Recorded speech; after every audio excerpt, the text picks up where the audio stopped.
Today we are going to discuss about the salient features of Companies Act 2013. നേരത്തെ ഉണ്ടായിരുന്ന companies ആക്ടിൽ നിന്നും വ്യത്യസ്തമായിക്കൊണ്ട് companies act 2013 എന്തെല്ലാം പ്രത്യേകതകളാണുള്ളത് അതാണ് നമ്മൾ ഈ ക്ലാസ്സിൽ നോക്കാൻ പോകുന്നത്.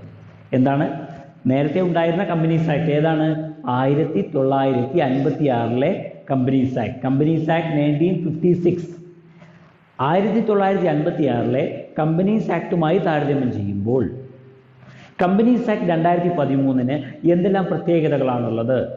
What are the salient features? What are the essential features of Companies Act 2013? Okay, Companies Act 2013 പ്രത്യേകതകൾ എന്തെല്ലാമാണ്? അതാണ് നമ്മൾ ഇന്ന് നോക്കാൻ പോകുന്നത്. ഓക്കെ, അപ്പോൾ നമുക്ക് ഓരോന്നായിട്ട് നോക്കിപ്പോ. Salient features of Companies Act 2013. ഒന്നാമത്തെ പ്രത്യേകത 2013 കമ്പനീസ് ആക്ടിന് ഉള്ള ഒന്നാമത്തെ പ്രത്യേകതയാണ് one person company. One person company. Okay, one person, ഒരൊറ്റ വ്യക്തി എന്ത് ചെയ്യുക? കമ്പനി തുടങ്ങാം.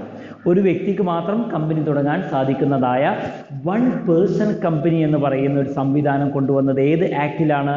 കമ്പനീസ് ആക്ട് 2013 2013 കമ്പനീസ് ആക്ടിലാണ് എന്ത് ചെയ്യുന്നത്?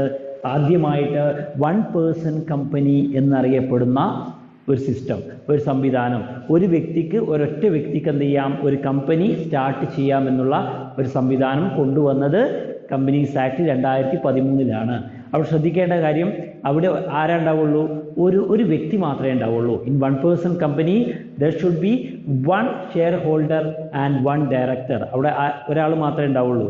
ഒരു ഷെയർ ഹോൾഡർ ആയിരിക്കും, അയാൾ തന്നെ ആയിരിക്കും അതിൻ്റെ ഡയറക്ടർ. ശ്രദ്ധിക്കുക, ആ കമ്പനിക്ക്, വൺ പേഴ്സൺ കമ്പനിക്ക് ഒരു ഷെയർ ഹോൾഡർ മാത്രമേ ഉണ്ടാവുകയുള്ളൂ, അയാൾ തന്നെയായിരിക്കും ആ കമ്പനിയുടെ ഡയറക്ടറും. ഓക്കെ, അതാണ് വൺ പേഴ്സൺ കമ്പനി എന്നറിയപ്പെടുന്നത്. ആദ്യമായിട്ട് വൺ പേഴ്സൺ കമ്പനി എന്ന് പറയുന്ന ഒരു കൺസെപ്റ്റ്, ഒരാശയം കൊണ്ടുവന്നിട്ടുള്ളത് companies act 2013 one person company, ഒരു വ്യക്തിക്ക് മാത്രമായിട്ട് ഒരു കമ്പനി സ്റ്റാർട്ട് ചെയ്യുവാൻ സാധിക്കുന്ന സംവിധാനമാണ് വൺ പേഴ്സൺ കമ്പനി എന്നുള്ളത്. അവിടെ ഒരു ഷെയർ ഹോൾഡറും ഒരു ഡയറക്ടറും മാത്രമേ ഉണ്ടാവുകയുള്ളൂ. ഓഹരി ഉടമയും അതുപോലെ തന്നെ ആ കമ്പനിയുടെ ഡയറക്ടറും ഒരാൾ തന്നെ ആയിരിക്കും. ഓക്കെ, അതാണ് ഒന്നാമത്തെ പ്രത്യേകത. രണ്ടാമത്തെ നമുക്ക് നോക്കാം, corporate social responsibility. All the companies in India should spend some of their money, some of their profit for the corporate social responsibility sector. അതായത് ഇന്ത്യയിലുള്ള എല്ലാ കമ്പനികളും, കമ്പനീസ് ആക്ട് പ്രകാരം രജിസ്റ്റർ ചെയ്തിട്ടുള്ള എല്ലാ കമ്പനികളും should spend some of their money, അവരുടെ മൊത്തം പണത്തിൻ്റെ ചെറിയൊരു ഭാഗം, some portion should spend for corporate social responsibility activity, CSR ആക്ടിവിറ്റീസിന് വേണ്ടിയിട്ട് എന്ത് ചെയ്യണം? അവരുടെ കയ്യിലുള്ള കുറച്ച് പണം എന്ത് ചെയ്യണം? അവരുടെ പ്രോഫിറ്റിൽ നിന്നും, കമ്പനിയുടെ പ്രോഫിറ്റിൽ നിന്നും നിശ്ചിത ഭാഗം എന്ത് ചെയ്യണം?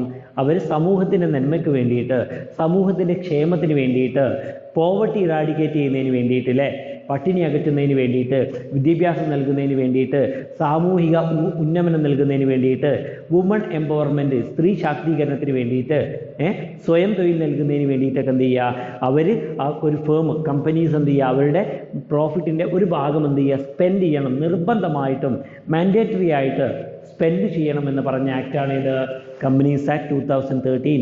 2013 കമ്പനീസ് ആക്ടിൻ്റെ പ്രത്യേകതയാണിത്. കോർപ്പറേറ്റ് സോഷ്യൽ റെസ്പോൺസിബിലിറ്റി അഥവാ CSR എന്ന് പറയുന്ന പ്രവൃത്തി നിർബന്ധമാക്കി എല്ലാ കമ്പനികളും നിർബന്ധമായിട്ടും അവരുടെ ലാഭത്തിൻ്റെ, അവരുടെ പ്രോഫിറ്റിൻ്റെ നിശ്ചിത ഭാഗം സോഷ്യൽ റെസ്പോൺസിബിലിറ്റി ആക്ടിവിറ്റീസിന് വേണ്ടിയിട്ട് എന്ത് ചെയ്യണം? ഉപയോഗപ്പെടുത്തണം. സാമൂഹിക പുരോഗതിക്ക് വേണ്ടിയിട്ട് സാമൂഹിക ഉത്തരവാദിത്വ പ്രവർത്തനങ്ങൾ ഏർപ്പെടണം എന്നൊക്കെ എന്ത് ചെയ്തു? കമ്പനീസ് ആക്ട് പറഞ്ഞു. അതാണ് അതിന് CSR എന്ന് പറയും. ഇത്തരത്തിൽ corporate social responsibility activities conduct ചെയ്യുന്നതിന് വേണ്ടിയിട്ട് ഓരോ കമ്പനിയിലും ഒരു CSR കമ്മിറ്റി ഫോം ചെയ്യണമെന്നും കമ്പനീസ് ആക്ട് പറഞ്ഞു. Corporate social responsibility committee setup ചെയ്യണമെന്നും പറഞ്ഞു. ഓക്കെ, ഇത് രണ്ടാമത്തെ ഒരു പ്രത്യേകതയാണ് കമ്പനീസ് ആക്ട് 2013. ഇവിടെയാണ് എന്ത് ചെയ്ത്? CSR നിർബന്ധമാക്കിയത്. മൂന്നാമത്തത് national company law tribunal. Establishment of the National Company Law Tribunal or establishment of the National Company Law Appellate Tribunal. ഇന്ത്യയിൽ എന്ത് ചെയ്തു? നേരത്തെ ഇന്ത്യയിൽ ഉണ്ടായിരുന്ന കമ്പനി ലോ ബോർഡ്, അതുപോലെ ഇൻഡസ്ട്രിയൽ ബോർഡ് ഓഫ് റീകൺസ്ട്രക്ഷൻ, അല്ലേ? ഈ രണ്ട് സ്ഥാപനങ്ങളെയും റീപ്ലേസ് ചെയ്തുകൊണ്ട്, ഇതിന് മാറ്റം വരുത്തിക്കൊണ്ട്, അതിന് പകരമായിക്കൊണ്ട് നാഷണൽ കമ്പനി ലോ ട്രൈബ്യൂണൽ, അതുപോലെ national company law appellate tribunal എന്നീ രണ്ട് സ്ഥാപനങ്ങൾ എന്ത് ചെയ്തു? സ്ഥാപിച്ചത് ഏത് മുഖാന്തരമാണ്? കമ്പനീസ് ആക്ട് 2013 പ്രകാരമാണ്. നേരത്തെ ഉണ്ടായിരുന്ന ഏതൊക്കെയാണ്? ഇന്റർനാഷണൽ ബോർഡ് ഫോർ റീകൺസ്ട്രക്ഷൻ, അതുപോലെ തന്നെ കമ്പനി ലോ ബോർഡ്, അല്ലേ? ബോർഡ് ഫോർ റീകൺസ്ട്രക്ഷനും ഇൻഡസ്ട്രിയൽ ബോർഡ് ഫോർ റീകൺസ്ട്രക്ഷൻ, അതുപോലെ തന്നെ കമ്പനി ലോ ബോർഡ് എന്നീ രണ്ട് സംവിധാനങ്ങൾക്ക് പകരമായിക്കൊണ്ട് national company law tribunal, national company law appellate tribunal എന്നീ രണ്ട് സ്ഥാപനങ്ങൾ എന്ത് ചെയ്തു? സെറ്റപ്പ് ചെയ്തത് കമ്പനീസ് ആക്ട് 2013 പ്രകാരമാണ്. പിന്നെയോ class action suit. Class action suit എന്ന് പറയുന്ന ഒരു സംവിധാനം. എന്താണ് പറയുന്നത്? Shareholders are more informed, knowledgeable, accessible. Share ഹോൾഡേഴ്സിന്, അല്ലെങ്കിൽ സ്റ്റേക്ക് ഹോൾഡേഴ്സിനെ അവരെ വിവരങ്ങൾ അറിയിക്കുക, കാര്യങ്ങളെ ബോധ്യപ്പെടുത്തുക, അതിനൊക്കെ വേണ്ടിയിട്ടുള്ള ഒരു സംവിധാനമാണ് ക്ലാസ് ആക്ഷൻ സ്യൂട്ട് എന്ന് പറയുന്നത്. അത് കൊണ്ടുവന്നത് കമ്പനീസ് ആക്ട് 2013 പ്രകാരമാണ്. പിന്നെയോ ക്രോസ് ബോർഡർ മെർജേഴ്സിനെ ആക്സെപ്റ്റ് ചെയ്തിട്ടുള്ളത് കമ്പനീസ് ആക്ട് 2013 പ്രകാരമാണ്. അതായത് ഒരു ഫോറിൻ കമ്പനിക്ക് ഇന്ത്യൻ കമ്പനിയുമായിട്ട്, ഇന്ത്യയിലുള്ള ഒരു കമ്പനിയുമായിട്ട് മെർജ് ചെയ്യാം, അല്ലെങ്കിൽ ഇന്ത്യൻ കമ്പനിക്ക് ഫോറിനിലുള്ള ഒരു കമ്പനിയുമായിട്ട് അവിടെ പോയിട്ട് എന്ത് ചെയ്യാം? മെർജ് ചെയ്യാം. ഇങ്ങനെ ബോർഡർ കടന്നുകൊണ്ട്, അതിർത്തികൾ കടന്നുകൊണ്ട്, രാജ്യത്തിൻ്റെ അതിർത്തികൾക്കപ്പുറത്തുള്ള കമ്പനിയും രാജ്യത്തിനകത്തുള്ള കമ്പനിയും തമ്മിൽ പരസ്പരം മെർജ് ചെയ്യുന്ന സംവിധാനമാണ് ക്രോസ് ബോർഡർ മെർജേഴ്സ്. RBIയുടെ പ്രിയർ അപ്രൂവലോട് കൂടിയിട്ട്, മുൻകൂർ അനുമതിയോട് കൂടിയിട്ട്, റിസർവ് ബാങ്ക് ഓഫ് ഇന്ത്യയുടെ മുൻകൂർ അനുമതിയോട് കൂടിയിട്ട് എന്ത് ചെയ്യാം? ഒരു ഇന്ത്യൻ കമ്പനിക്കും ഒരു ഫോറിൻ കമ്പനിക്കും പരസ്പരം എന്ത് ചെയ്യാം? മെർജ് ചെയ്യുവാനുള്ള അവസരം ഉണ്ടാക്കി കൊടുത്തു. അതാണ് cross border mergers with the prior permission of RBI, reserve bank of ഇന്ത്യയുടെ നേരത്തെ തന്നെയുള്ള പെർമിഷനോട് കൂടിയിട്ട്. പിന്നെ prohibition of insider trading and forward dealing. Insider trading ഒരു ഇല്ലീഗൽ ആക്ടിവിറ്റിയാണ്. സ്റ്റോക്ക് മാർക്കറ്റിൽ നടത്തുന്ന ഒരു കമ്പനിയുടെ പ്രൈസ് സെൻസിറ്റീവായിട്ടുള്ള ഇൻഫോർമേഷൻ എന്ത് ചെയ്യുക? പാസ് ചെയ്തുകൊണ്ടാണ് ഇത് നടക്കുന്നത്. അതുപോലെ ഫോർവേഡ് ഡീലിംഗ് ഒക്കെ ഒരു ഇല്ലീഗൽ ആക്ടിവിറ്റിയാണ്. കമ്പനിയിലുള്ള ഡയറക്ടേഴ്സ്, അതുപോലെ തന്നെ കമ്പനിയുടെ മാനേജേഴ്സ് ഒക്കെ തന്നെ എന്ത് ചെയ്യുക? കമ്പനിയുടെ ഓപ്ഷൻസിലോ സ്വാപ്പിലോ ഒന്നും ഇടപെടാൻ പാടില്ല, അതൊന്നും പർച്ചേസ് ചെയ്യാൻ പാടില്ല, ഷെയർ പർച്ചേസ് ചെയ്യാൻ പാടില്ല. അതുപോലെ കമ്പനിയുടെ പ്രൈസ് സെൻസിറ്റീവായുള്ള ഇൻഫോർമേഷനെ ഒരിക്കലും പബ്ലിഷ് ചെയ്യാൻ പാടില്ല എന്നും എന്ത് ചെയ്തിട്ടുണ്ട്? ഇവിടെ പറഞ്ഞിട്ടുണ്ട്. പിന്നെ സ്ട്രിക്റ്റ് റൂൾ ഫോർ ഓഡിറ്റേഴ്സിന് സ്ട്രിക്റ്റ് ആയിട്ടുള്ള, കർശനമായിട്ടുള്ള ചില റൂൾ കൊണ്ടുവന്നിട്ടുള്ളത് കമ്പനീസ് ആക്ട് 2013 ഓഡിറ്റേഴ്സിന് എന്ത് ചെയ്യും? അതിൻ്റെ കാലാവധി എത്രയാണ്? ഓഡിറ്റേഴ്സിന് കാലാവധി 5 വർഷമായി നിജപ്പെടുത്തി. മാത്രമല്ല auditors are appointed at the annual general meeting. ഓഡിറ്റേഴ്സിനെ അപ്പോയിൻറ്റ് നിയമിക്കുന്ന ഏത് മീറ്റിങ്ങിലാണ്? ആനുവൽ ജനറൽ മീറ്റിങ്ങിലാണ്. അതുപോലെ is there have any deceiving, അല്ലേ, കമ്പനിയെ വഞ്ചിക്കുന്ന രീതിയിലുള്ള എന്തെങ്കിലും പ്രവൃത്തികൾ ഓഡിറ്റേഴ്സ് ഏർപ്പെട്ട് കഴിഞ്ഞാൽ there should be the punishment of 1 year imprisonment. 1 വർഷത്തെ ജയിൽ ശിക്ഷ കിട്ടും. ഒരു കമ്പനിയെ വഞ്ചിക്കുന്ന രീതിയിൽ ഒരു ഓഡിറ്റർ പ്രവർത്തിച്ചാൽ അയാൾക്ക് എന്ത് ചെയ്യും? 1 year imprisonment കിട്ടും, അതായത് ജയിൽ ശിക്ഷ കിട്ടും. വിത്ത് മിനിമം 1 lakh എന്ത് ചെയ്യും? ഫൈനായിട്ട് അയാൾ അടക്കേണ്ടി വരും. മാക്സിമം എത്ര വരെ പോവാം? 25 lakh വരെ എന്ത് ചെയ്യാം? ഇത് പോവാം. Next one, financial year. നമുക്കറിയാം April 1 തുടങ്ങിയിട്ട് March 31 അവസാനിക്കുന്നതാണെന്ത്? നമ്മുടെ ഫിനാൻഷ്യൽ ഇയർ എന്നറിയപ്പെടുന്നത്. ഒരു കമ്പനി January 1 തുടങ്ങുന്നതെങ്കിലും ആ കമ്പനിയുടെ ഫിനാൻഷ്യൽ ഇയർ അവസാനിക്കുന്നത് ആ വർഷത്തെ March 31 ആയിരിക്കും. April 1 തുടങ്ങിയിട്ട് March 31 അവസാനിക്കുന്നതാണ് നമ്മുടെ ഫിനാൻഷ്യൽ ഇയർ. ഓർത്തുവെക്കുക. അതുപോലെ നമ്പർ ഓഫ് മെമ്പേഴ്സ്.